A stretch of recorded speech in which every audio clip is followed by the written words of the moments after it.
একদিনে ঘটেছিল এবং আমি এখনও দেখে বেশ ভালো লাগলো যে স্কুলের ভেতরে যে ছাত্ররা আছেন তারা নিজেদের মধ্যে বেশ উপভোগ করছেন।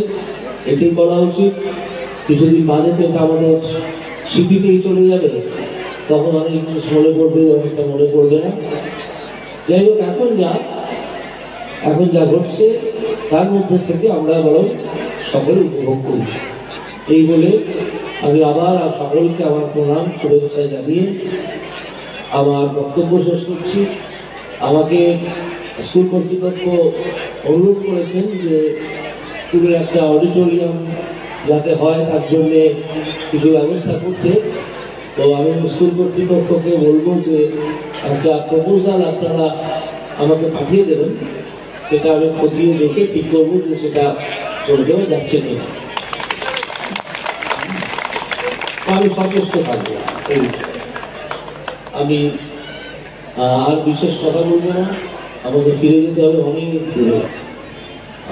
আমি আপনি রওনা দেবো, আমাকে মার্জনা করবেন বেশিক্ষণ আর থাকতে পারলাম না বলে। আমি আমার বক্তব্য শেষ করি। নমস্কার।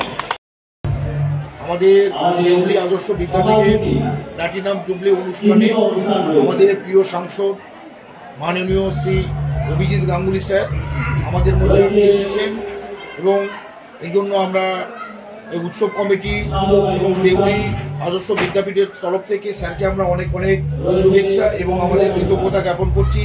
স্যার তার অমূল্য সময় ব্যয় করে আমাদের জন্য এসছেন। আমরা তাকে আবারও একবার ধন্যবাদ জানিয়ে বলবো না, তার কাছে আমরা কৃতজ্ঞ।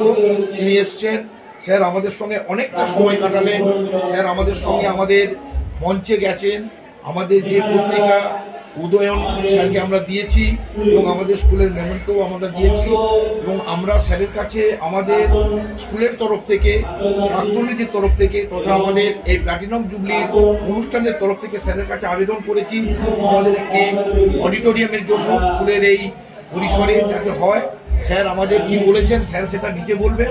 আমরা স্যারকে আবেদন করেছি, এবার স্যার আমাদের আপনাদের সামনে স্যারই বলবেন, স্যার আমাদের কি বলবেন না বলবেন স্যারই বলবেন। আমি এই অনুষ্ঠানে যোগ দিতে পেরে খুবই আনন্দিত এবং এখানে শিক্ষক এবং ছাত্র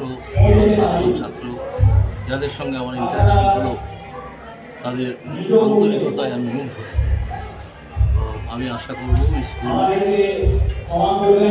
দিনে দিনে আরও রেজাল্ট করুক এবং আরও এগিয়ে যাক। ছাত্রছাত্রীদের যে কো-কারিকুলার অ্যাক্টিভিটিস যেগুলো যার কিছুটা আমার বাজারে পরিণত হয়, নৃত্যানুষ্ঠান, চিত্রাঙ্গন, রবীন্দ্রনাথের এখানকার ছাত্রীরা আমাকে অত্যন্ত ভালো লেগেছে। আমি আশা করব যেখানকার ছাত্রছাত্রীরা পড়াশোনার পাশাপাশি অন্যান্য বিষয় যেগুলো শেখা যায়, যেগুলো না শিখলে একটু পিছিয়ে পড়তে হয়, সেইগুলো সম্বন্ধে উপযুক্ত চর্চা করবে এবং তার সময় শিক্ষকরা তৈরি করে দেবে। স্কুলটি অতি বিখ্যাত বিদ্যালয় হবে।